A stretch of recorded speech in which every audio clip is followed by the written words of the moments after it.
आगे बढ़ेंगे और रुक करेंगे बड़े खबर का। बड़े खबर मुख्तार अंसारी से जुड़ी हुई। आपको बता दें, मुख्तार अंसारी पर एक और मामले में फैसले का दिन है। अवधेश राय कत्ल मामले पर आज फैसला आ सकता है।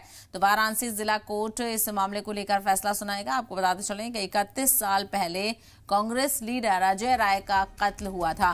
केस की ओरिजिनल फाइल गायब करने का भी इल्जाम है।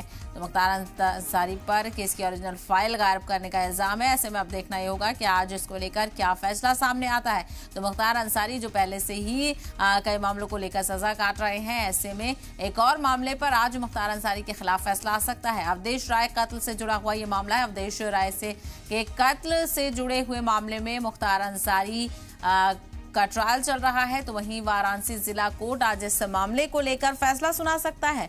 और ये पूरा मामला 31 साल पहले का है। 31 साल पहले कांग्रेस लीडर अजय राय के भाई का कत्ल किया गया था और साथ ही साथ केस की ओरिजिनल फाइल गायब करने का इल्जाम लगा है। तो अवधेश राय के कत्ल से जुड़ा हुआ ये मामला है। अवधेश राय कत्ल मामले पर आज फैसला आ सकता है। वाराणसी जिला कोर्ट इस मामले को लेकर फैसला सुनाएगा। 31 साल पुराना ये मामला है जिसको लेकर मुख्तार अंसारी पर केस चल रहा है और अब ऐसे में देखना ये होगा कि इसको लेकर क्या कुछ फैसला सामने आता है।